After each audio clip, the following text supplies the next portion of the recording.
So, hello everyone.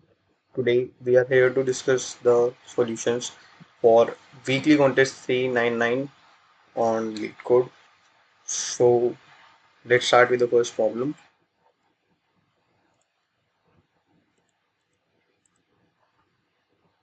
So, I hope the first problem is visible.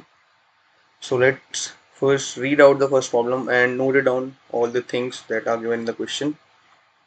So, the question says you are given two integer array nums1 and nums2 of lengths n and m.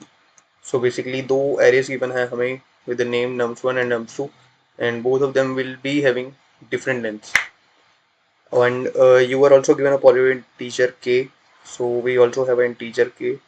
Let's write it down everything that we have. So basically we have got two integer arrays. One is nums1 with length n. Another array is nums2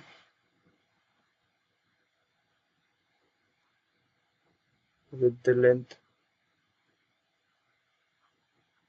m. And we have also given a polynomial integer k. We have a positive integer k. So a pair I comma j is called good if nums of I is divisible by nums of j into k, and I will be between 0 to n minus 1 and j will be between 0 to m minus 1. Return the total number of good pairs. Okay. So basically what the question is saying, let's take an example. 134 and k is equal to 1. Let's take the second example, it will be more helpful. 124. Okay, let's go with the first one first. So the example is nums1 is like 134, 134. Nums2 is also 134 and k is equal to 1. So these are the given inputs and we have to find a pair, or basically the number of pairs of indexes I comma j such that nums1 nums1 of I is divisible by nums2 of j into k. It is totally divisible, so it will give the remainder 0. So we have to find such all the pairs of I and j, and we have to return the number of such pairs that exist for the given input. So if we try in the input for this particular I can pair this I with let's say this j. So can I pair this? So if I check out that 1 modulus 1 into 1, yes, it will yield the answer 0. So it's one of the possible pair, which is 0 comma 0, and we can see that here also that 0 comma 0 is a possible answer. Let's move forward. So if I move the j further, so is 1 modulus 3 into 1 is a possible answer? Is it? So the answer is no. Why? Because we cannot divide 1 with a number greater than itself. So no, it's not a possible pair, and similarly it won't give any answer with 4 also. But what if I increase it up to here? For this particular I can take this j Let's erase these j's so that we can write them again. Uh, Point eraser.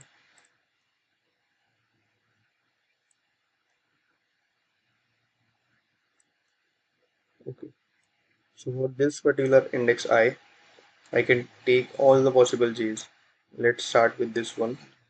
So nums of I is 3 and nums of j is 1, which into k yields out to be 0. Yes, 1 is dividing 3, so this is a possible answer. 1 comma 0. So let's move j a step further. So at this position nums of I is 3, nums of j is 3 into 1. Yes, this will also divide it, so it's also one answer, which is 1 comma 1. Similarly, we won't get, I guess, what, okay. So let's move j one step further. Here nums of I is again 3 and nums of j is like 4 into 1, but this part is getting bigger than 3, so it won't give us a divisible value, so it's not a possible case. So similarly, if we will count for 4, we will get these two as valid answers, like 1 and 4, because 4 divided by 1 into 1, yes, it is divisible. So we have another answer, let's say 2 comma 0, and similarly 4 modulus 4 into 1 is also a valid pair. So we have another answer, which is 2 comma 2. So after solving all of these pairs, here we have our final answers, that are 0 comma 1, 1 comma 0, 1 comma 1, 2 comma 0, and 2 comma 1. So all these pairs are called good. Therefore, the total answer for this particular input should be 5. Yes, it is coming out to be 5. So now we know, we just have to check every pair amongst these two arrays and check whether it satisfies the given condition or not. So इसके लिए हमें और कुछ भी नहीं करना है. If we look at the constraints, n and m are just 50. So if we just use the brute force approach that we discussed, that for every value in I, let's write the brute force for the solution and let's check whether it will work or not. So brute force is like, for every value in nums1, we will traverse on every value of nums2, and we will check that whether the condition is true, that nums of 1 of I is divisible by nums of 2 of j into k. So if is this divisible, we can increment our count. So what will be the time complexity for this solution? So we are just iterating over every value of the first array, and for every value we are again iterating over the second array. So we are taking n into m time complexity in this solution, and let's check whether it will work. So the constraints for n and m are 50.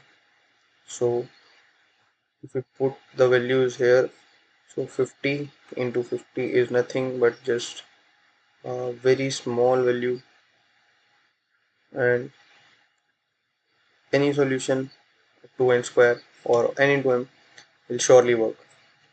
So let's move towards the code and let's try to write down whatever we have discussed. So let's first note down the size of both the arrays.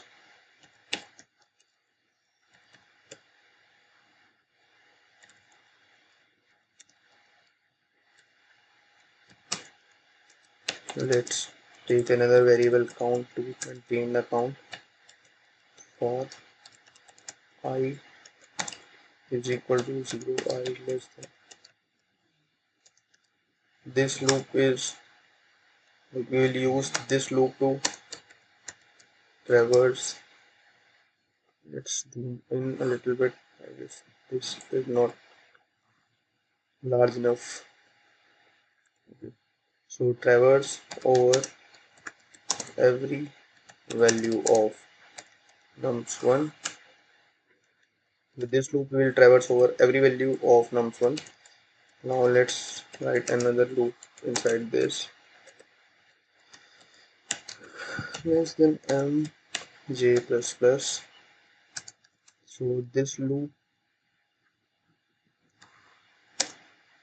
will be used to traverse every value of nums2. So we are just iterating over every value in nums2 for every value in nums1, and we are just checking the condition that is given to us, which is whether nums1 of I is divisible by nums2 of j into k. So if it's divisible, it yield out the remainder to be 0, and if it's the case, let's increment the count, and we just have to return the count of the good pairs, so which is stored in the variable count. Let's check whether our approach is working or not. Yes, both the given inputs are passing with our approach. So let's try to submit the question. Okay, so the question is accepted with this approach because the constraints are very low. So yes, this is the solution. You can have a look and try to code yourself. So let's move on to the second question.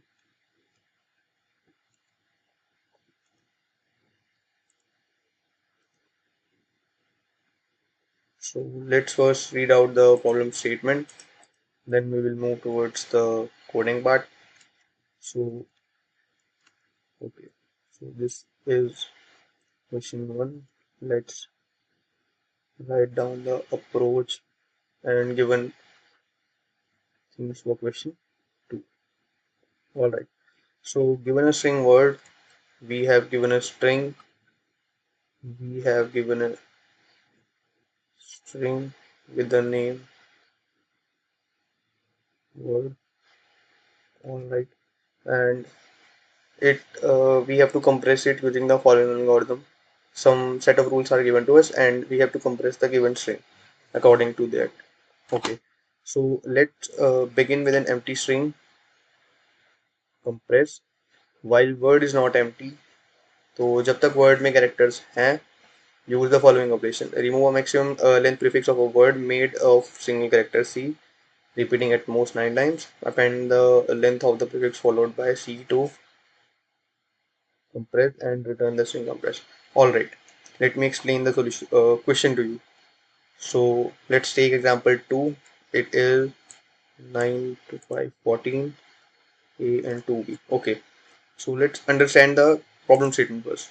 So we have given a string word which will be this in this example, like 1, 2, 3, 4, 5, 6, 7, 8, 9, 10, 11, 12, 13, 14 and 2 times B. So this is the word given to us, and the rule is very simple. We have to take out the prefix from the word. So we have to take prefix from word. The first thing, prefix is nothing but the characters from the start, which can be this single a, 2a, this 3a, 4a, so on. So we have to take the prefix from the word. हमें इस word से एक prefix वाला part लेना है and कुछ rules हैं to take that prefix. So the first thing is can only take prefix of same characters, like इस example में जैसे दिया हुआ है. So we can take any prefix because a same he characters आ रहे हैं. What if the word is like a b c, so we can only take the first two characters because वो दोनों same है. तो जब तक हमें same मिल रहा तब तक हम प्रीफिक्स ले सकते हैं. And the second thing is we can take at most 9 chairs at a time. So basically at a single time maximum 9 characters ले सकता हूँ और सेम लेने हैं. सो बेसिकली कोई भी प्रीफिक्स हम ले सकते हैं वर्ड में से, but the two conditions are that हम सिर्फ 9 कैरेक्टर्स ले सकते हैं एक बारी में और वो 9 कैरेक्टर सेम टाइप के होने चाहिए. सो आई गेस ये चीज़ क्लियर होगी कि हमें प्रीफिक्स क्या लेना है उस वर्ड में से. So let's move further. So it says and append the length of the prefix followed by C. So let's make the compressed string also. So this is the compressed string till now, which is empty, and we can take the prefix of same characters. Let's try, and we can only take up to 9 characters in a single time. Let's 1 2 3 4 5 6 7 8 9. So I know I can take this prefix, and इसके लिए हमें क्या करना है, we have to append the number of characters that we had taken, which is 9 in this case, and also the character which we have taken, which is small a. So we have done taking the first prefix. Now we can take the second prefix, 1 2 3 4 5. So I will take this prefix till here because इसके आगे character different है, which is not a. So I know count of my prefix is 5 and the character is again a. And further I know I only have two b's, so let's append to b. So this is the compressed string that we have to make and return from the function. And if we can have a look, like 9a 5a 2b, yes. So this is the question, and if we try to think of any solution, so we know कि काफ़ी simple solution है. We can take the same characters multiple number of times, and from them we know कि maximum 9 frequency के मैं single character को एक बार में pick कर सकता हूँ. So the approach, or you can say the intuition, after reading out the question and looking at the test cases given, I know I have to take frequency of same character from start of the array with a given condition, like frequency should be less than equal to 9 for a single time, and we just have to append frequency plus character, where in the compressed string. Simple. So this is the basic approach like which we have to follow, and I just have some optimization for this. So instead of taking जैसे इस particular example में हम देखें a is total 14 times. A is coming out to be total 14 times at the start. So instead of first taking a is equal to 9 times and then taking the left a is equal to 5 times, we can count the continuous frequency of any character. Count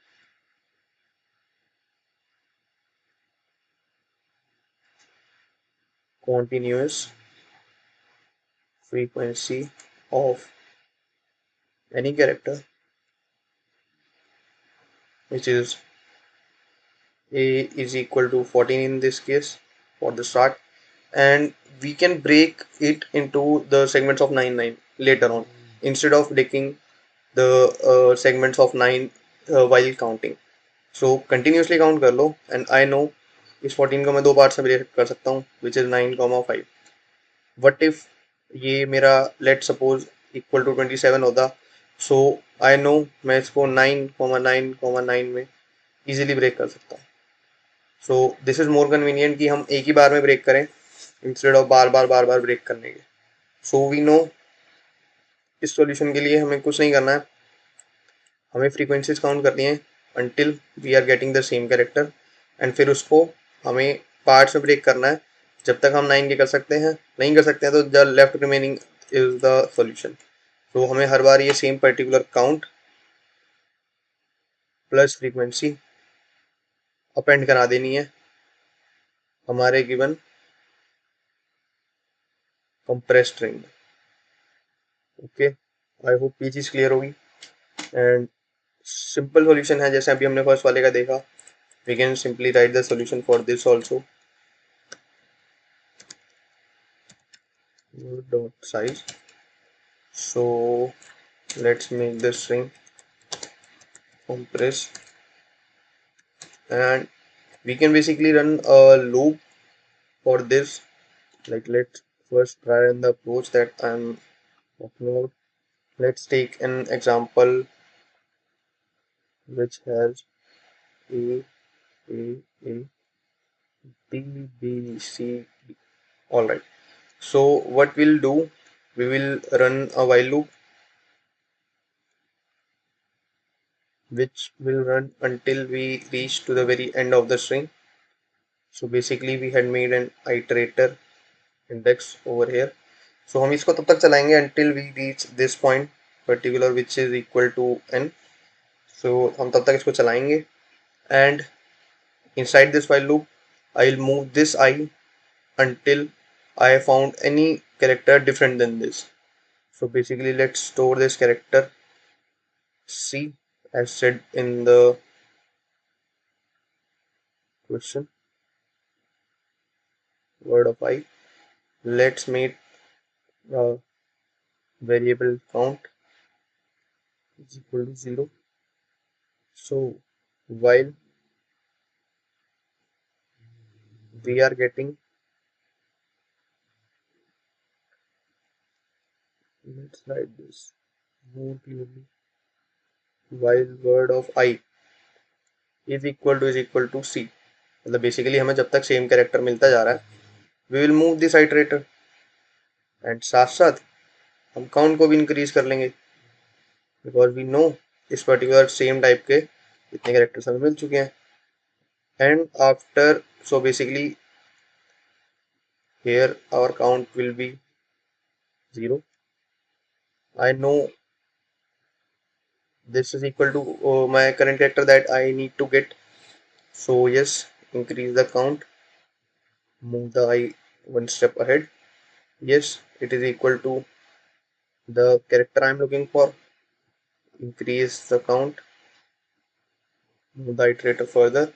Yes, it is equal. So increase the count, I increase the count. So once I'll reach to B, this loop will break, and now I know I have the number of A in my count. So just append count and plus this a to the string. So that's it. So basically here we have to append. There is some more logic here, but basically it's just append. So we'll append the count and a here, and for the next iteration again we will get b in our character c bucket, and count will again get reset from 0, and similarly the count of b will be calculated and b will I will reach here. So at the next iteration I know the count plus b will be added to the compressed string. So that's how this code will work. Let's put it down. So while I is less than n, let's take the current character is equal to word of I, and count is equal to 0. So while count while I is less than n and word of I is equal to c. So we were incrementing I and also incrementing the count. So basically the logic for append is also simple, like we will break the count into the multiples of 9. So if count is greater than or equal to 9, what we'll do, we will append, let's use pushback in the compressed string for this, push back. And so first we will implement append character 9, which we can do this way. So okay, and after that we will append the character, and let's decrement the count by 9 because we had taken care of the 9 characters, so we can decrement that part from our count variable. And if it's not the case, we can append the remaining value which is stored in count, and let's add the character 0 to it to make it to the character type, and again add the taken character, and let's make the count is equal to 0 so that we can break out the from the loop. And here we know we have to return the string compressed. So I hope this solution will work. Let's try to run it. If there is anything, we will debug it. Compilation error, we undefined. Okay, so we haven't defined I. Let's do it here. I hope this will work. Yes, it's working perfectly fine. Let's try to submit it. Yes, it got accepted with 100% runtime. So yes, this was the solution for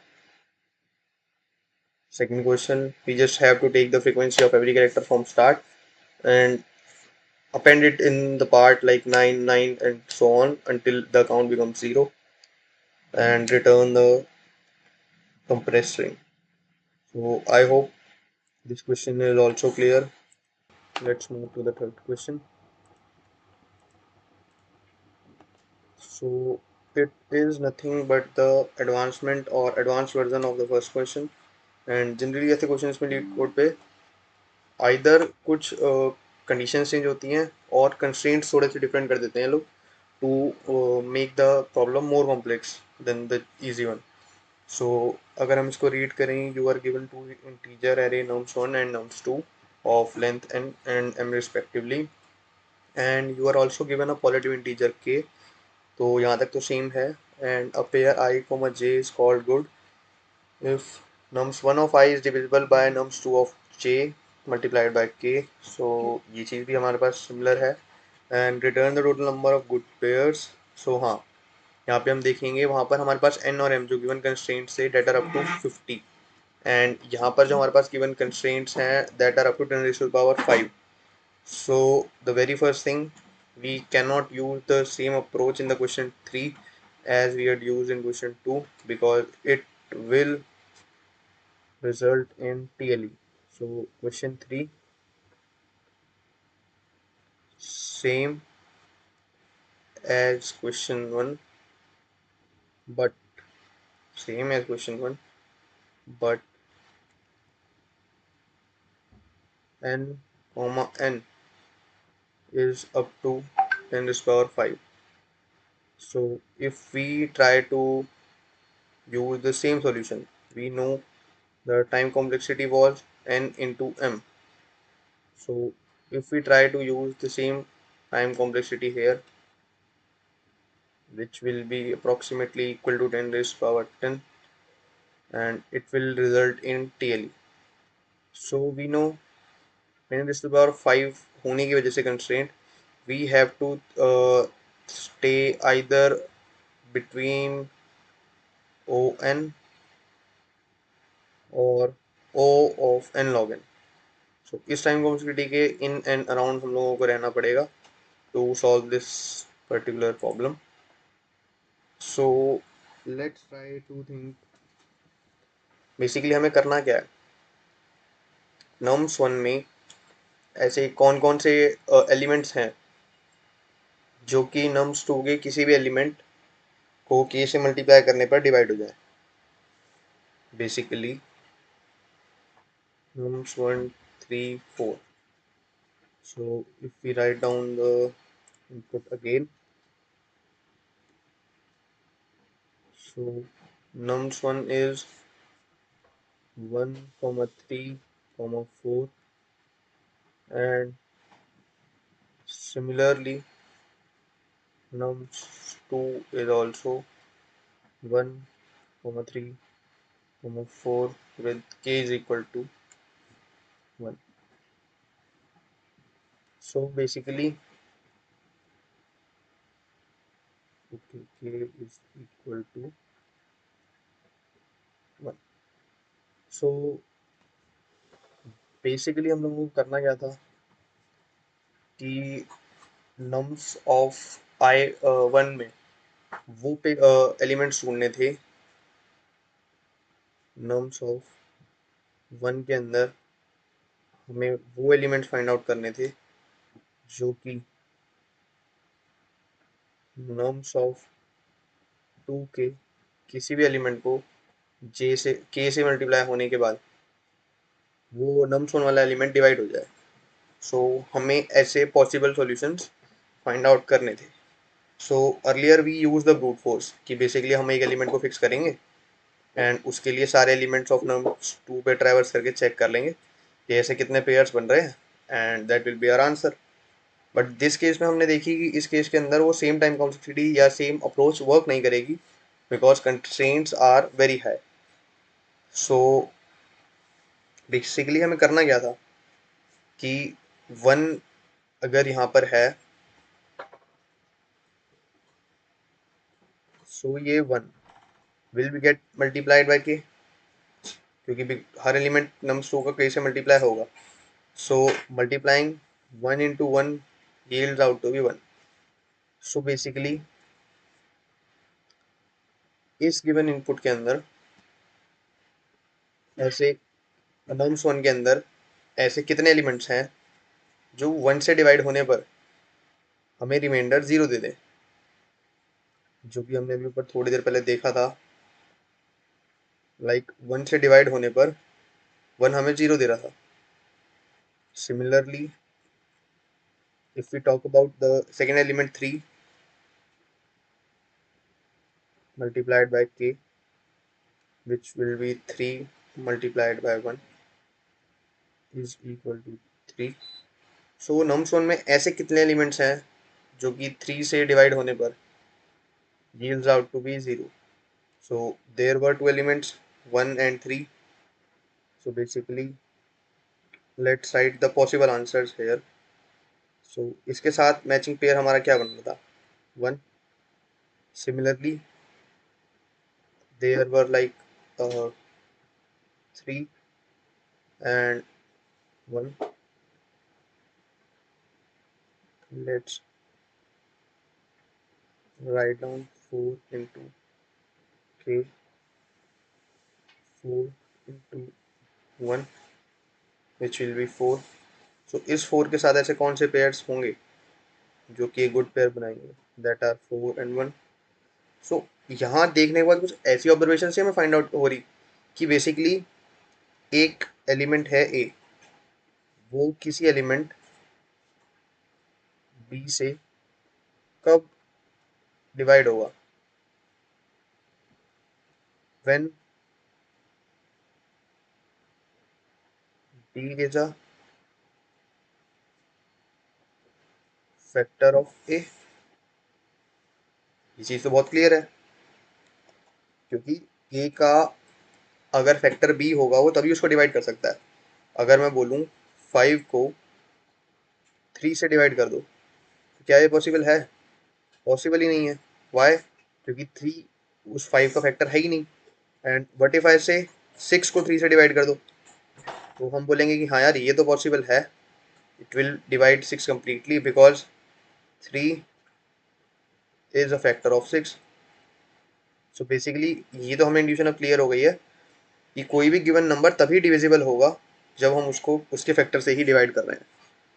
so what if मैं क्या कर सकता हूँ, either I can think in terms of factors nums 2 के और nums 1 के. किसी एक चीज़ को अगर मैं इन टर्म्स ऑफ फैक्टर्स ले आऊँ, तो थोड़ा सा मेरा प्रॉब्लम सिंप्लीफाई हो जाएगा कि instead of traversing on all the pairs, मुझे पता है कि मुझे फैक्टर्स के टर्म्स में सोचना है. तो अगर हम फैक्टर्स के टर्म्स में सोच रहे हैं, सो बेसिकली जो इनपुट हमारे पास था नम्स ऑफ 1, वो कुछ ऐसा था 1, 3, 4. सो ये 4 किस किस से डिवाइड हो सकता है? आइदर 1, आइदर 2 और आइदर 4. इससे बड़े नंबर से तो डिवाइड होगा ही नहीं वो. ऑब्वियसली बात है 5, 6 किसी से डिविजिबल होगा ही नहीं वो सिर्फ 1, 2 या 4 से डिविजिबल हो सकता है. तो ऐसे कितनी वैल्यूज नम्स 2 मल्टीप्लाई बाय के से हमें मिल जाएंगे? वही मेरा बेसिक क्या आंसर नहीं है, क्योंकि अगर नम्स 2 में 2 होता तो 4, 2 एक पेयर बन जाता. अभी 1 तो है, ये एक पॉसिबल पेयर बन सकता था. और अभी हमारे पास है क्या? नम्स 2 में मेरे पास 1 है, नम्स 2 में मेरे पास 4 है. तो ये पॉसिबिलिटीज तो मेरे पास अभी भी हैं, ये वाली अभी नहीं है. ये फ्यूचर में हो सकती थी, व्हाट इफ 2 मेरे पास नम्स 2 में प्रेजेंट होता. तो क्या ये इंट्यूशन ठीक नहीं है कि मैं नम्स 1 के what we can do, we can count और we can find out the factors of every element of nums 1.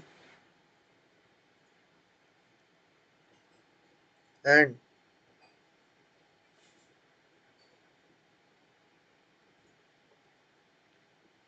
जितने भी factors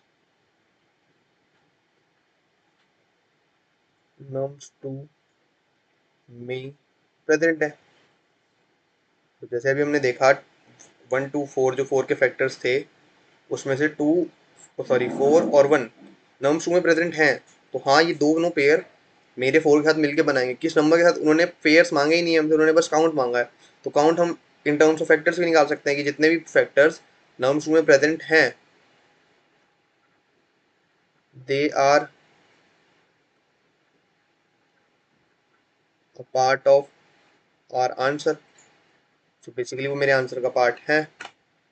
so the first thing is जो हमें भी करनी है, we have to find factors of all elements in nums 1. So very first thing जो हमें करनी है वो हमें nums 1 के सारे एलिमेंट्स के फैक्टर्स फाइंड आउट करने हैं. सो ये हम कैसे कर सकते हैं? We can just simply iterate for I factors 1 से स्टार्ट होंगे till less than is equal to n. किसी n के अगर मुझे फैक्टर्स फिगर आउट करने हैं तो मैं 1 से n तक ट्रेवर्स करूं और चेक कर लूं if n modulus i is equal to 0. अगर कोई भी n को कोई भी i n को completely डिवाइड कर रहा है तो yes i is a factor of n. ये हमें पता है. बट इसको एक नंबर के फैक्टर निकालने की, एक नंबर के फैक्टर्स हम कितने टाइम में निकाल पाएंगे? We can figure out the factors in let's suppose o n times. And कितने एलिमेंट्स हैं हमारे पास? सो टोटल टाइम कॉम्प्लेक्सिटी क्या निकल के आएगी इसकी? Total time complexity it will turn out to be O number of elements. Let's write it properly. Number of n into n. And why? This n will be for number of elements and this n will be for factors. So basically n into n में हम factors find out कर पाएंगे. But ये तो वैसे ही possible नहीं है क्योंकि n into n में तो हम सॉल्यूशन ही फाइंड आउट कर सकते हैं ना. अगर ये हमें करना होता तो हम पहले ही कर लेते. But this will result in TLE for sure. अभी हमने देखा था 10 5 इंटू 10 पावर 10 में रिजल्ट करता है जो कि क्लियरली टीएलई होगा. तो ये तो अप्रोच हम यूज कर ही नहीं सकते हैं. अभी हमने देखा था कि कुछ बेटर हमें सोचना है. ये तो और घूम करके हम वापस उसी पोजीशन पे आ गए जहाँ से हमने स्टार्ट किया था. सो एक और मेथड होता है प्राइम फैक्टराइजेशन फाइंड करने का. For factorisation we can use another method which is more optimized. So वो है क्या? Let's understand with the help of an example. Let's suppose मेरे पास कोई given number है. Let's take an example of 16. Okay. So 16 के अगर मैं factors निकालूं, I know 1, 16 is a factor. Then 2 multiplied by 8, 3 won't make any sense. 4 multiplied by 4, 5 will not divide, 6 will not divide, 7, 8 multiplied by 2, then again 9, 10, 12, 13, 14, 15, 16. So there isn't any other factors than these. So इसमें भी अगर हम देखें तो एक बहुत simple सी और बहुत अच्छी ऑब्जर्वेशन निकल करके आती है विच इज़ लाइक ये फैक्टर्स रिपीट होते हैं. Like if we clearly observe this after this point these factors are repeating and just opposite of each other. like ये 2 था, ये 2 है, ये 8 था, ये 8 है. similarly 16, 16, 1 and 1. so एक पर्टिकुलर पॉइंट के बाद फैक्टर्स आर रिपीटिंग. और ऐसा क्यों होता है और ये किस पॉइंट के बाद रिपीट होते हैं ये भी बता देता हूँ. They repeat after square root of n. If we take the square root of 16 it is 4 and 4 के बाद ये रिपीट होना स्टार्ट हो गए. तो ऐसा क्यों होता है? ऐसा इसलिए होता है because let's say we have given a number and we know कि वो i से divisible है. वो i से divisible है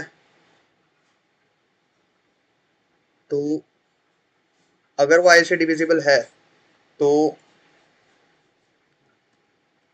if a number is divisible by i, तो जो दूसरा फैक्टर होगा ना, बचा हुआ वाला, अगर सिर्फ दो ही फैक्टर्स में हमें डिवाइड कर रहे हैं, दूसरा फैक्टर ना एन बाई आई होगा। ये है बेसिकली फैक्टर वन। तो जो दूसरा फैक्टर होगा, it will be N by I. ऐसा क्यों? अगर हम इसी इक्वेशन को सिंप्लीफाई करें, अगर हम इसी इक्वेशन को सिंप्लीफाई करके लिखें, तो बेसिकली आई से आई तो कट जाएगा, हमें क्या मिल जाएगा इससे? एन।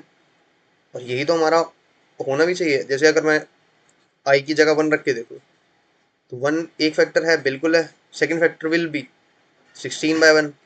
हाँ यार, 16 भी एक फैक्टर है, ठीक बात है। और दोनों को सिंप्लीफाई करने पे 16 आ भी रहा है। हाँ यार, ये तो वर्क कर रहा है। Let's try on other factors also. Two एक फैक्टर है, so I know 16/2 which is 2 into 8। Factor है दोनों। हाँ यार। सिमिलरली फोर एक फैक्टर है, एंड 16/4 विच इज 4 इंटू 4 भी एक फैक्टर है। So this approach works for every value. बस हमें ये ध्यान रखना होता है कि हम इसको दो बार वो ना कर लें, क्योंकि बट इफ हम इसको स्वैप करेंगे तो स्वैप करके भी 4/4 ही बनेगा।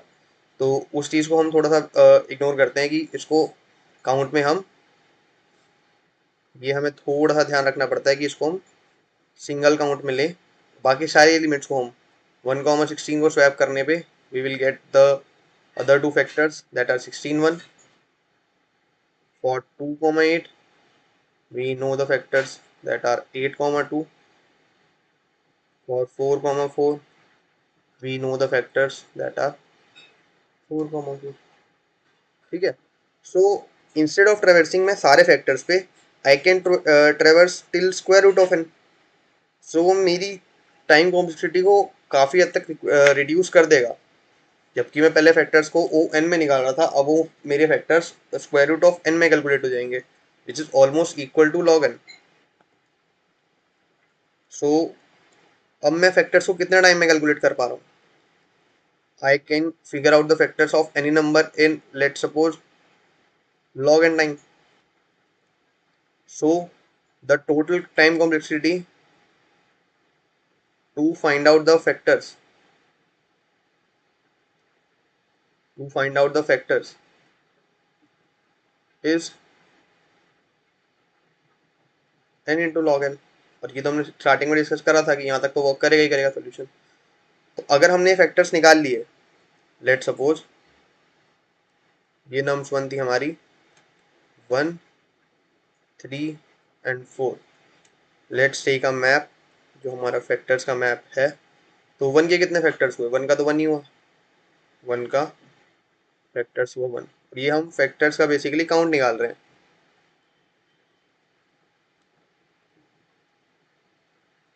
ठीक है। फॉर थ्री, तो for one we have only one, for three we have one, three. So let's write it down. For it will be two, for three, four के लिए we will have factors like one, two and four. So one will get updated, two is like one times and four is. So basically now हमारे पास हर factor का count है। Nums one में one कितनों का फैक्टर है? तीन एलिमेंट्स का, विच आर वन, टू और थ्री एंड फोर। थ्री कितने एलिमेंट्स का काउंट फैक्टर है? एक का। टू कितने एलिमेंट्स का काउंट है फैक्टर है? एक का। फोर कितने एलिमेंट्स का फैक्टर है? एक का। सो बेसिकली मेरे पास क्या रह गया है? मैं नम्स टू पे ट्रेवर्स करूँ, ट्रेवर्स करते ही आई नो जो मेरा पर्टिकुलर नंबर होगा जो मुझे फैक्टर्स में ढूंढना है, it will B nums two of J multiplied by के। और ये कितने नंबर्स एलिमेंट्स का फैक्टर है, वो मेरे पास कहाँ पे स्टोर्ड है? फैक्टर ऑफ नम पे। वट इफ मेरा nums two of J one है, तो एंड के भी वन था, तो जो नंबर टर्न आउट हुआ वो वन हुआ। तो फैक्टर ऑफ वन पे मुझे क्या मिलेगा? फैक्टर ऑफ वन पे आई विल फाइंड कि तीन है, मतलब बेसिकली ये वन तीन एलिमेंट्स का फैक्टर बन सकता है। तो आई नो कि मैं तीन पेयर्स इस पर्टिकुलर नम्स टू की वैल्यू से बना सकता हूँ। ये मैं अपने आंसर में एकोमोडेट करा लूँगा, तो जो मेरा फाइनल आंसर होगा मैं उसमें इसको एकोमोडेट करा लूँगा। And similarly for every value of nums2 I can find out the answer. So ये बहुत सिंपल सी अप्रोच थी। बस ऑप्टिमाइजेशन ये थी कि हम instead of traversing on all the pairs, मैं सिर्फ फैक्टर्स पे ट्रेवर्स कर सकता हूँ, एंड साथ साथ ही में मैं फैक्टर्स को भी ओ एन की जगह एन लॉग एन में फिगर आउट कर सकता हूँ। सो ये बेसिकली इंट्यूशन और अप्रोच थी to optimise this code, and let's discuss this in the code also. So let's first make a map to store the factors on ORDER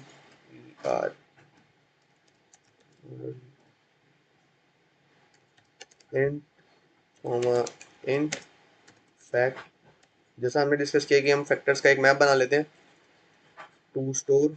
ये basically हम क्यों use करेंगे, to store the count of each factor in num1। ठीक है। So for this what we have to do, let's for auto number belongs to nums1, find factors of every element in nums1। Let's do this। We had discussed कि for int I is equal to 1, I is less than is equal to, हमने अभी देखा था कि हम instead of n हम square root of n तक ट्रेवर्स कर सकते हैं, and if I into I is equal to n, so instead of n, okay, let's use n here। So we are doing this for this 4 because if particular factor, after multiplying with itself is giving the same answer, so basically वो saturation point है जो square root of n के equal है। so इस case में हम सिर्फ एक ही बार काउंट को इंक्रीज करेंगे इंस्टेड ऑफ दो बार, क्योंकि अगर मैं i और n बाई आई दोनों का काउंट इंक्रीज कर दूंगा तो बेसिकली वो 4 का काउंट 2 हो जाएगा, लेकिन 4 का काउंट इस केस में एक ही इंक्रीज होना चाहिए था। सो इसलिए हम ये कंडीशन लगाएंगे कि अगर ये है तो मैं सिर्फ सिंगल बार अपडेट करूंगा उस काउंट को, और अगर ये नहीं है तो I can update it twice. So basically fact of I is increase by 1, else if n modulus I is equal to 0, in this case I know one factor is I and another factor is n by I, so we will increase the count of both the factors। so इस position तक हमने दोनों factor से हर element के factors हमने calculate कर लिए हैं। So let's compute the answer for auto v belongs to nums2, for every value in nums2 let's first multiply it with the given positive integer k। और जब हमने k से मल्टीप्लाई कर लिया तो हमें बेसिकली ये चेक करना है कि ये पर्टिकुलर वैल्यू कितने एलिमेंट्स का फैक्टर है। वो हम चेक कर सकते हैं फैक्ट ऑफ v से, एंड इसको हमें अपने किस में ऐड कराना है, आंसर में। मैं अपने आंसर में जितने भी एलिमेंट्स का फैक्टर ये है वो मैं ऐड करा लेता हूँ, and from here I can return my answer. Simple सा ही कोड था कि हमने फैक्टर्स फाइंड आउट करे नम्स 1 में जितने भी एलिमेंट हैं सबके, और उनका काउंट मेंटेन कर लिया कि पर्टिकुलर फैक्टर कितनी बार आया हुआ है, और नम्स 2 में ट्रैवर्स करके मैंने वो पर्टिकुलर फैक्टर कितने एलिमेंट्स का है उसका काउंट अपने आंसर में अपडेट करा लिया। Let's try to run this code. I hope compilation error, okay auto की स्पेलिंग गलत है, auto. Let's run again. I hope ये वर्क करेगा. Yes, it's working. Let's try to submit it. Mm-mm. Okay, so it is accepted. So ये एक solution, possible solution था इसका. We can also think in terms of factors of nums too also. So both ways ये work करेगा. So ये हमारे हाथ में है कि कैसे इसको यूज करना है. Okay. So I hope we are clear till the third question. Let's discuss about the fourth one. काफी इंटरेस्टिंग क्वेश्चन था ये आज. So the fourth question is maximum सब of subsequence with non adjacent elements. तो I guess same name से ये questions काफी लोगों ने डीपी में आई गेस किया हुआ, पहले किसी ने देखा है क्वेश्चन. तो मैं भी पहले इसमें कंफ्यूज हो गया था कि maybe we can use DP in it. So चलो लेट्स क्वेश्चन को रीड करते हैं, फिर देखते हैं क्या अप्रोच इसकी हम यूज कर सकते हैं. So you are given an array nums consisting of integers. You are also given a 2D array queries where queries of I is position, comma x, which is something value. For query I we first set हमें position पे update करना number and then we calculate the answer to query I, which is the maximum sum of subsequence when no two adjacent elements are selected. Obviously, return the sum of the answer to all queries. Since the final answer may be very large, return it modulo this or subsequence this. Okay. Okay. So let's try to note down the question first कि क्या क्या हमें मिला है and what we do need to find from for the answer. So for the question number 4, we have given an array with the name nums. तो हमारे पास basically एक array है. Let's take the example 1, which is 359. So the given array is 3, 5, 9 and we are also given a 2D array queries और basically उसके अंदर हमें हर index पर दो वैल्यू मिलेंगी. First one is position and the second one is let's suppose value. So basically हमें position और value को उस पर्टिकुलर पोजीशन पे नम्स में उस वैल्यू को अपडेट कर देना है एंड देन उसके अकॉर्डिंगली आगे ऑपरेशन परफॉर्म करने हैं. तो वो है 1, -2, 0, -3. सो 1, -2 एंड 0, -3. और उसने ये बोला हर क्वेरी के बाद we have to get the max score of sub sequence of nums without selecting या without taking adjacent elements. हम adjacent elements नहीं ले सकते हैं इस केस में. why वो मैं भी बताता हूँ क्यों ये कंडीशन दी है. तो लेट्स सपोज एक हमारे पास एग्जांपल है which is like 2, -10, 8, 6 and -24. Let's suppose ये कुछ एग्जांपल है. अब मुझे अगर इसमें से मैक्सिमम सम लेना है सब सीक्वेंस का, तो मैं अगर ग्रीडीली देखता, मैं लेता 2 को, मैं लेता 8 को, मैं लेता 6 को. So my final output would be 16. But इस केस में उन्होंने बोला हम एडजेसेंट एलिमेंट्स को नहीं सिलेक्ट कर सकते. तो आइदर आई कैन टेक 8 और आइदर आई कैन टेक 6. तो लेट्स सपोज मैं 8 को लेता हूँ and I am dropping 6. So my final output would B 10 in this case. तो ये तो नहीं हो सकता, बट ये मैक्स ले सकता हूँ मैं. That's all I can do for this particular array, क्योंकि मैं इसमें से सब सीक्वेंस का सम इतना ही मैक्सिमाइज करा सकता हूँ. सो ये एक पर्टिकुलर कंडीशन हमें गिवन है. So we have to take the given condition in consideration while generating the answer. और हमें करना क्या है, हर क्वेरी के बाद ऐसे मैक्सिमाइज सम लाना है एंड उस मैक्सिमाइज सम को एक और ग्लोबल आंसर या let's suppose we can say it, हमें एक maximise let me just erase this first, फिर मैं बताता हूँ कि क्या कह रहा है क्वेश्चन।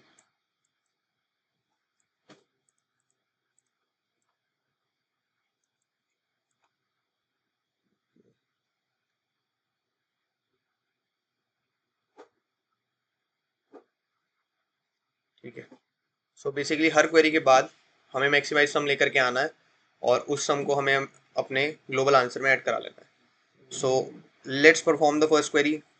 अगर मैं क्वेरी वन को परफॉर्म करता हूँ, क्वेरी वन को मैं परफॉर्म करता हूँ, तो it will turn out to be कि वो मेरी एरे को कुछ ऐसा अपडेट कर देगी, वो फर्स्ट पोजीशन पर वैल्यू डाल देगी -2। सो मेरी एरे कुछ ऐसी बन गई है। सो मेरा मैक्स सम यहाँ से क्या आ सकता है, सब सीक्वेंस का with selecting non adjacent elements. So यहाँ से मेरा मैक्सिमाइज सम आ सकता है 9 + 3, that is 12। Okay, and for query two, after query two मेरी पोजीशन होगी 0th इंडेक्स एंड वैल्यू मुझे करनी है उसकी -3। So let's make it to -3, -2 and 9. After this, the maximum that I can get is like 9. So my total answer would be 12 + 9, which is equal to 21. Let's check it out. Yes, final output is 21, which is coming out to be 3 minus 12. 2 9 में से वो 3 और 9 को लेगा, which will be 12. And after this -3 -2 9, it will only take 9. So the total output would be 21. So इस तरीके से मुझे queries को परफॉर्म करना है। So the first approach that I had thought was कि we have queries. Okay, so to get the max sum of subsequences while not selecting adjacent. So there is a technique of DP that we can use in this to find this particular thing, and we can do that thing in ON, order of n time में हम ये particular sum of subsequence maximize find out कर सकते हैं। But the issue is मुझे ये Q queries है और हर क्वेरी के बाद करना है।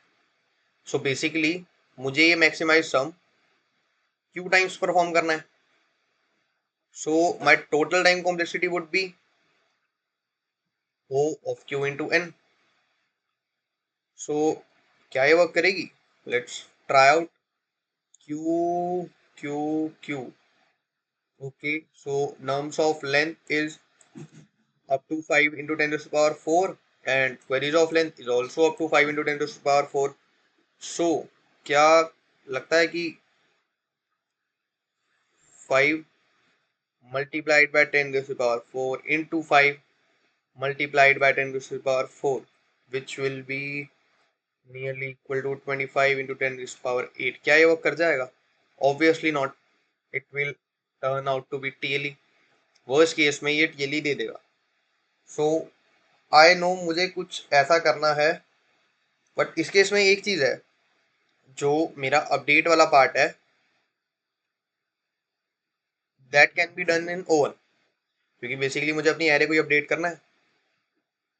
So the total time complexity still would be q into n, एंड वो मुझे टीएलई देगी ही देगी।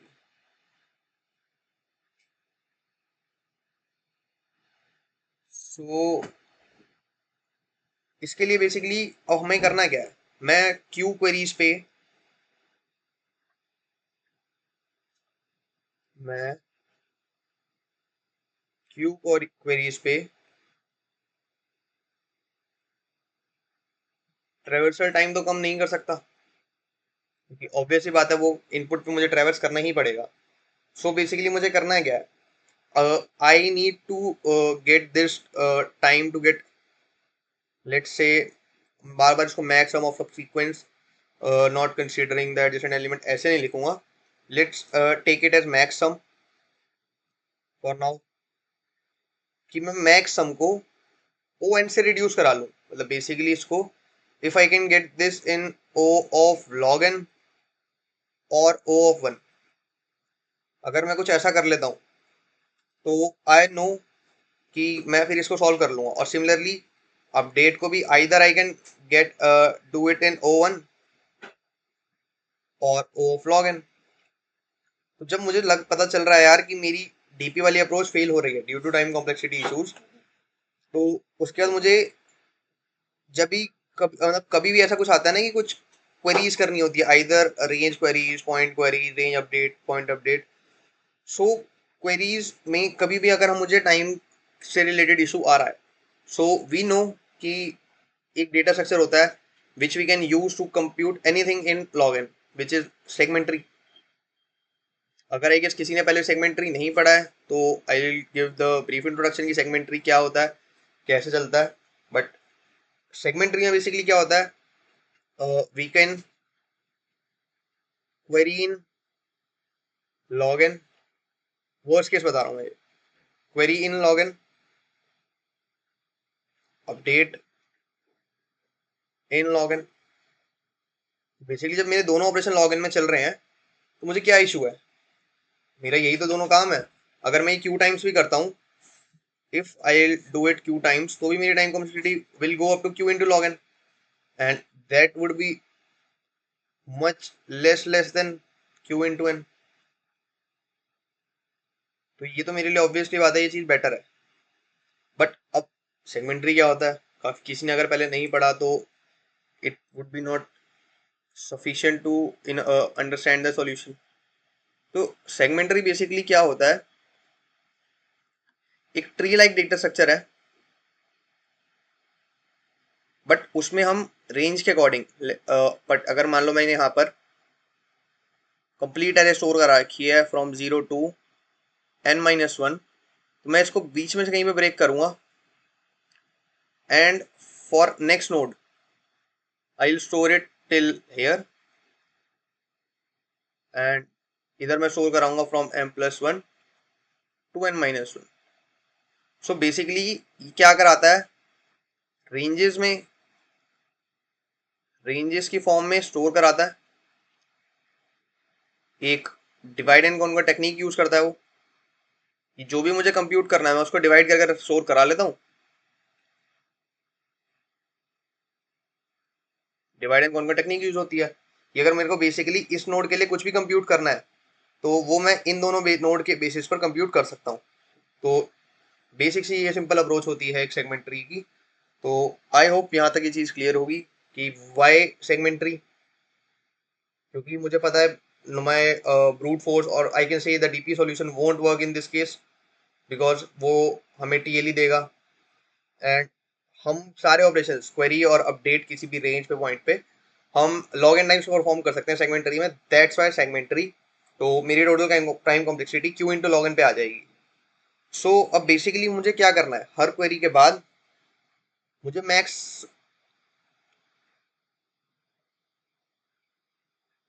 सम ऑफ, क्योंकि जिसने सेगमेंटरी पढ़ा हुआ है पहले से उसके लिए बाकी पार्ट तो आई गेस बहुत कॉमन है।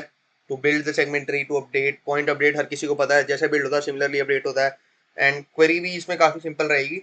बट बात यह है कि मैं स्टोर क्या कर रहा हूँ पर्टिकुलर नोड पे, what are the things that I need to store. So maximum of subsequences मुझे चाहिए फॉर एन एरे, और कंडीशन क्या है, नॉट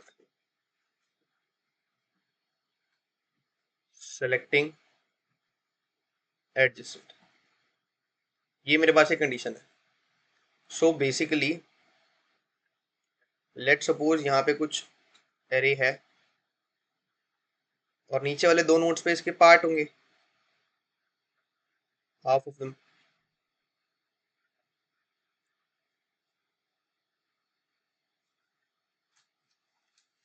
सो व्हाट इफ, जब भी मैं, अगर लेट सपोज मैं एक पर्टिकुलर एरे को, लेट्स नॉट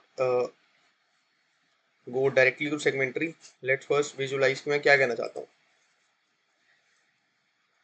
लेट सपोज ये कोई एरे है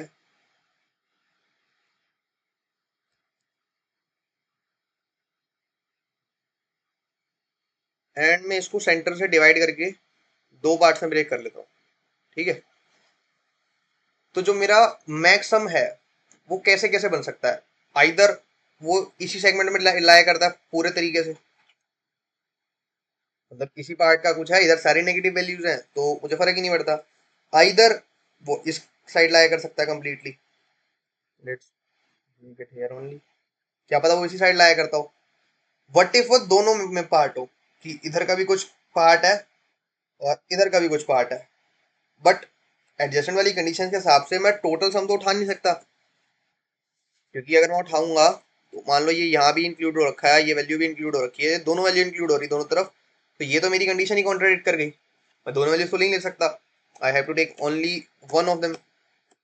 तो बेसिकली या तो मैं यहाँ तक का मैक्सम ले लूँ जो भी है, प्लस इधर का मैक्सम ले लूँ, कोई इशू नहीं है मुझे, आइदर उल्टा कर सकते हैं हम, यहाँ तक कर लें और इसको ले लें, कोई फर्क नहीं पड़ता फिर, मतलब बेसिकली एक एडजस्टेंट हमने स्किप मार दिया। तो ये चीज हमें करने के लिए जो भी एरे में पर्टिकुलर एक नोड पे स्टोर कराना पड़ेगा, वहां पर हमें चार वैल्यूज चाहिए, चार, और I guess 3 would be enough, so let's figure it out, exclude this and exclude both, yeah, I guess 3 would be enough, let's confirm this thing, okay, so 3 values are enough to get my answer, and what are these 3 values, so particular node पे मुझे तीन values चाहिए जिसके through मैं answer ला सकता हूँ। Very first thing is my sum, let's say sum excluding last value, जो कि ये पार्ट होगा सिर्फ किसी भी एरे का, लास्ट वैल्यू एक्सक्लूड करके सम कितना है। ठीक है, सेकंड थिंग इज, मैं थोड़ा नीचे करके और ठीक से इसको लिख देता हूँ,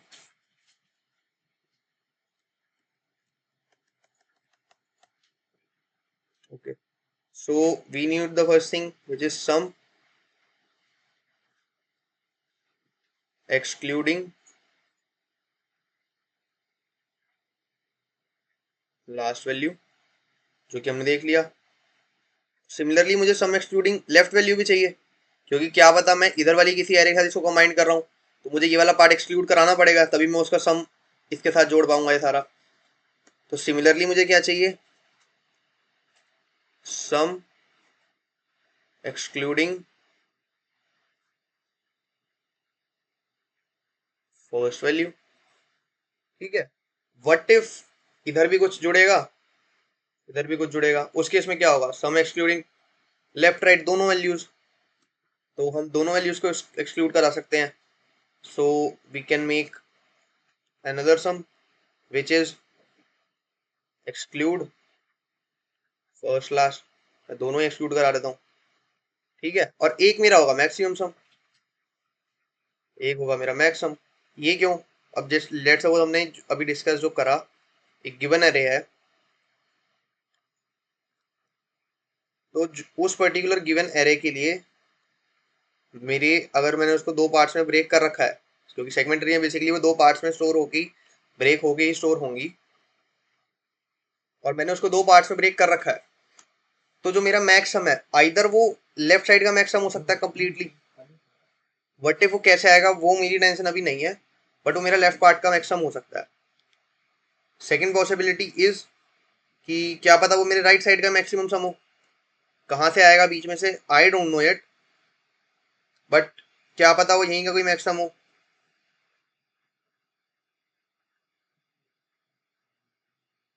ठीक है,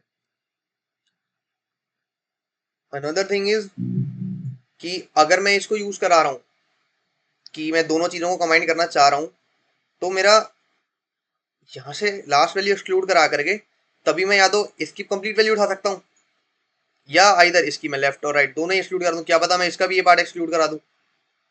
तो मुझे सारी पॉसिबिलिटी चेक करने के लिए ये values are more than enough, max sum बस मैं इसलिए लेके चल रहा हूँ अपने साथ कैरी करके, ताकि मुझे टॉप नोड पे बेसिकली जब एरे डिवाइड होगी, so top node will store all indexes from 0 to, let's suppose, n minus 1. The children of it will store 0 to mid, and mid plus 1 to n minus 1. Similarly ये level by level और half half के pairs में divide होती रहती है, and the leaf nodes are single components, like एक एक component होता है. So that's how it works. और मुझे particular कभी भी ऊपर जाते time I need to compute these four things. मैं पर्टिकुलर नोड के लिए अगर मैं कंप्यूट कर दूंगा कि इस नोड के लिए ये चार वैल्यूज मैं ठीक से कंप्यूट कर रहा हूं from both these nodes, similarly यहां भी होंगी, एंड सिमिलरली टॉप नोड के लिए मिल जाएंगी. तो जो टॉप नोड का मैक्स सम होगा वही मेरा उस रेंज का आंसर होगा, नहीं होगा? तो ये सिंपल सा सॉल्यूशन है, बट इसका हमें थोड़ा सा ध्यान ये रखना पड़ेगा कि जब हम दो नोड से अपने पर्टिकुलर पेरेंट नोड को मर्ज करते हुए जा रहे हैं, तो मर्जिंग वाला पार्ट थोड़ा सा हमें ध्यान रखना होगा. उसको अगर हम थोड़ा सा डिटेल में डिस्कस करें कि वो कैसे चलेगा मर्जिंग वाला कंपोनेंट. सो बेसिकली ये जो एरे है इसके पास, सॉरी नोड है टॉप नोड, उसके पास भी ये सारी वैल्यूज होंगी. So sum exclude last, sum exclude first. I am writing them here. Sum exclude last, sum exclude first, exclude first last and max. Alright, ये सारी वैल्यूज मेरे पास होंगी. अब मुझे यही सेम दोनों वैल्यूज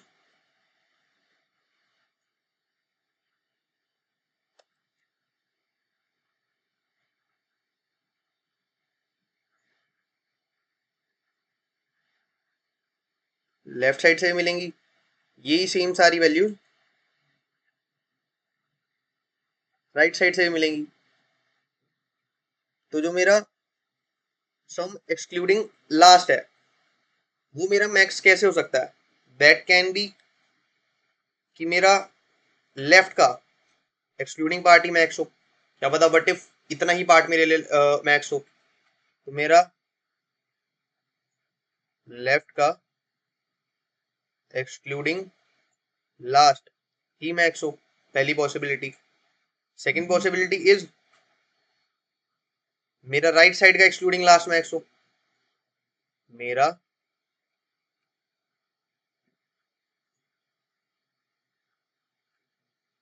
राइट का एक्सक्लूडिंग लास्ट मैक्स हो. फर्दर पॉसिबिलिटीज आर कि मैं इन दोनों को कंबाइन करके ही बना रहा हूं अपना एक्सक्लूडिंग लास्ट वाला सब मैक्स, कि इसकी सारी वैल्यूज ऐड हो रही हो और इधर वाली लास्ट वैल्यू छोड़ कर गई, ये मेरा मैक्स हो रहा हो. तो वो मेरा कैसे होगा? That would be like left max last, okay, last plus, ठीक है. सो उस पेज में मैं जब इन दोनों को मर्ज कराना चाह रहा हूँ, तो जो मेजर मैं बताने वाली चीज है इसमें कि हमने एक्सक्लूडिंग वाला पार्ट क्यों लिया, तो व्हाट इफ मेरे को ये टोटल सम चाहिए, तो ये एरे कुछ ऐसी है, ये एरे कुछ ऐसी है तो दोनों साथ साथ ही. तो अगर मैं इसका ये पार्ट छोड़ रहा हूँ तो आई कैन टेक ये स्टार्टिंग वाला. बट व्हाट इफ मैं दोनों पॉसिबिलिटीज क्लियरली यहाँ डिफाइन कर देता हूँ कि मैं इसका लास्ट एलिमेंट छोड़ूंगा, तब मैं इसका फर्स्ट वाला ले सकता हूँ लीविंग द लास्ट. और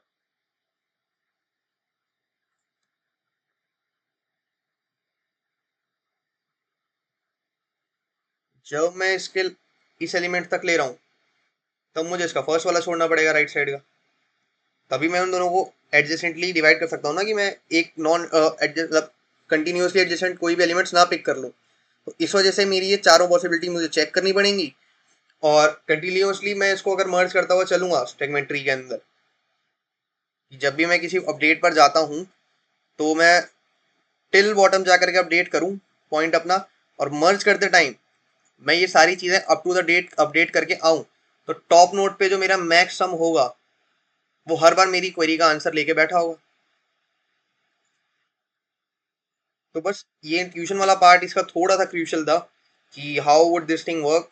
बाकी जिसको मैक्सम सॉरी सेगमेंट ट्री का आइडिया है, तो दिस क्वेश्चन इज काफी इजी एज कम्पेयर टू, कुछ बहुत ज्यादा नहीं था, बट ये विजुअलाइजेशन वाला पार्ट थोड़ा सा कॉम्प्लिकेटेड था।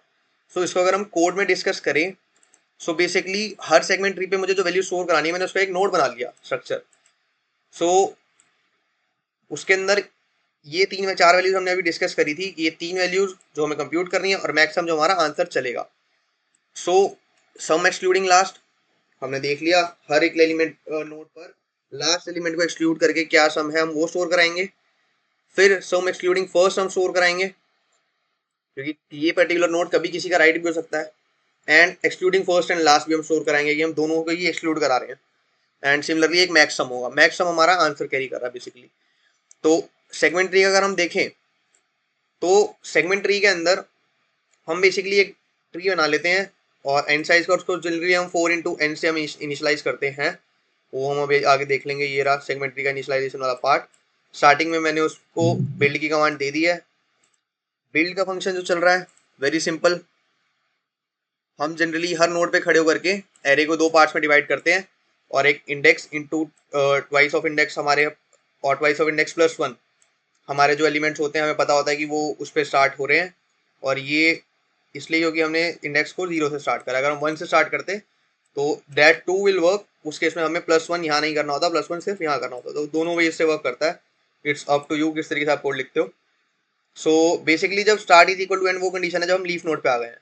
लीफ नोड पे आने पे हमें नोड डालना है जिसका मैक्सम हमारा करंट वैल्यू होगी और बाकी सारी वैल्यूज 0 से इनिशियलाइज कर देंगे क्योंकि अभी सिंगल एलिमेंट है, हम उसमें एक्सक्लूड नहीं कराएंगे कुछ भी। Let it be the same और हम उसको इनिशियलाइज कर देंगे। और बाकी आगे बिल्ड करने के लिए हम उसको मिड से डिवाइड करेंगे। और ये मर्ज फंक्शन जो है मेजर बेसिकली सारा लॉजिक मर्ज फंक्शन के अंदर है, क्योंकि यही अपडेट में और यही बिल्ड में ट्री को मर्ज करता हुआ और अपडेट करता हुआ आएगा। सो अगर हम मर्ज का फंक्शन देखें, उसमें बेसिकली कुछ नहीं है, वो एक मर्ज करके नोड रिटर्न करेगा और लेफ्ट और राइट नोड ले रहा है। ये लेफ्ट और राइट नोड बेसिकली क्या है किसी भी ट्री के लिए, इसी डायग्राम में अगर हम देखें तो ये मेरा लेफ्ट नोड है, ये मेरा राइट नोड है। इन दोनों नोड्स को मैं मर्ज करके जो भी वैल्यू होगी मेरी मैं वो यहाँ स्टोर करा दूंगा। तो यहाँ पर जो चारों वैल्यूज मेरी स्टोर्ड होंगी वो इन दोनों पे डिपेंडेंट है, इसलिए मैंने इन दोनों को पास करा दिया फंक्शन में लेफ्ट एंड राइट। अब एक नया नोड रिजल्ट बनाया मैंने जो मैं रिटर्न कराऊंगा यहाँ से। अब इसमें जो रिजल्ट का सम एक्सक्लूडिंग लास्ट है इस पर्टिकुलर, अब हम इनके सारे केसेस अगर देख लें यहाँ पे, तो इसका सम एक्सक्लूडिंग लास्ट है बेसिकली वो कुछ ऐसा दिखेगा। ये वाला सम हम कैसे कैसे ला सकते हैं। अगर मेरे पास नीचे दो एरेज हैं जो इसके दो इक्वल पार्ट्स हैं, तो अभी हमने देखा क्या क्या पॉसिबिलिटी हो सकती है। वेरी फर्स्ट पॉसिबिलिटी सिर्फ इतने पार्ट में ही हो, मतलब ये क्या है, ये लेफ्ट का लास्ट वाले को छोड़ करके लेफ्ट का सम एक्सक्लूडिंग लास्ट, एक पॉसिबिलिटी। दूसरी, मैं ये ले लूं प्लस में राइट को भी इंक्लूड करा लूं, ये छोड़ दूं उसमें ये वाला पार्ट। तो ये लेफ्ट का एक्सक्लूडेड लेफ्ट का सम और राइट का लास्ट एक्सक्लूडेड का सम। तो लेफ्ट का sum of excluded last plus right का सम ऑफ एक्सक्लूडेड लास्ट, बिल्कुल। और क्या हो सकता है, लेफ्ट का मैक्स सम, कि भाई लेफ्ट में मैक्स सम कितना है, लेफ्ट में मैक्स सम कितना मुझे नहीं पता कहाँ से आएगा, बीच से आएगा, बट राइट का यही कंपोनेंट लेफ्ट का मैक्स सम प्लस राइट का एक्सक्लूडेड वाला कंपोनेंट, और सिमिलरली ऐसे राइट का एक्सक्लूडेड लास्ट वाला कंपोनेंट। तो ये सारी पॉसिबिलिटीज मर्ज फंक्शन में एक्सक्लूड लास्ट की हैं। ऐसे ही एक्सक्लूड फर्स्ट के लिए बनेंगी, वो थोड़ी सी राइट ओरिएंटेड ज्यादा रहेंगी, जहाँ पे लेफ्ट है वहाँ पे राइट रहेगा, जहाँ राइट है वहाँ पे लेफ्ट रहेगा। बाकी सेम कंडीशन के साथ लेफ्ट और राइट एक्सक्लूडेड वाला फर्स्ट और लास्ट एक्सक्लूडेड वाला पार्ट बन जाएगा। जो हमारा मैक्सिमम है उसके लिए ऐसे जितनी भी पॉसिबिलिटीज बन सकती हैं वो हम सारी टेस्ट करके, कि हमें पता है कि पर्टिकुलर नोड के लिए this could be our one option, this could be our one option, combining both of them is one option।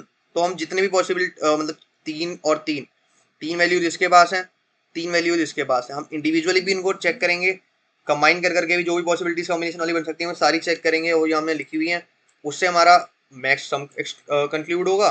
और फर्स्ट और लास्ट को एक्सक्लूड कराने वाला तो काफ़ी सिंपल सा लॉजिक होगा। तो इस तरीके से हम चारों वैल्यूज को अपडेट कर देंगे फॉर आर गिवन नोड, और ये वैल्यू आकर के हम यहाँ पर फिर स्टोर करा देंगे। तो इस तरीके से कुछ ये हमारा कोड वर्क करेगा। मेजर लॉजिक इज दिस कि हमें कौन कौन सी वैल्यूज लेनी है वो रखना और मर्ज करा देना। बाकी तो सिंपल इम्प्लीमेंटेशन है सेगमेंट ट्री का, और अपडेट में भी सिंपल सारा कुछ वही चलेगा, बस मर्ज आते हुए वैल्यूज अपडेट होती आएंगी। तो उसके बाद हमेशा जब भी क्वेरी करेंगे, दिस इज द क्वेरी, तो क्वेरी पे हमारा मैक्स सम जो होगा वो हमेशा हमारा आंसर स्टोर करा के बैठा होगा 0th इंडेक्स पे, तो हम डायरेक्ट रिटर्न करा देंगे। तो यहाँ कुछ भी नहीं है, बस एक सेगमेंट ट्री हमने इनिशियलाइज करा इस नम्स एरे के साथ, जहाँ जा करके 4x n साइज मिलेगा उसको और बिल्ड हो जाएगा ट्री हमारा। देन फॉर एवरी क्वेरी मुझे पता है इस पर्टिकुलर पोजीशन पर इस वैल्यू को अपडेट करना है, तो मैंने अपडेट की क्वेरी भेज दी पोजीशन कॉमा वैल्यू के साथ। एंड जो रिजल्ट मैं एक रनिंग लेके चल रहा हूँ अपना लॉन्ग लॉन्ग, उसमें मैंने रिजल्ट में क्वेरी को अपडेट करा के मॉड लेते हुए स्टोर करा लिया है। So this way code I guess clear होगा कि हमने चारों वैल्यूज को कैसे यूज करा है, ऑप्टिमाइज करा है। और कोड को अगर हम यहाँ पे रन करके चेक करें तो ये एक्सेप्टेड कोड है वैसे मेरा, तो सिमिलर अप्रोच से ये चल जाएगा। फर्दर ऑप्टिमाइजेशन आई गेस इसकी और बेस्ट पॉसिबल हो सकती हैं कुछ, but this is more than enough, और इस अप्रोच से क्वेश्चन सॉल्व हो जाएगा। सो आई होप ये चीज़ क्लियर होगी आपको।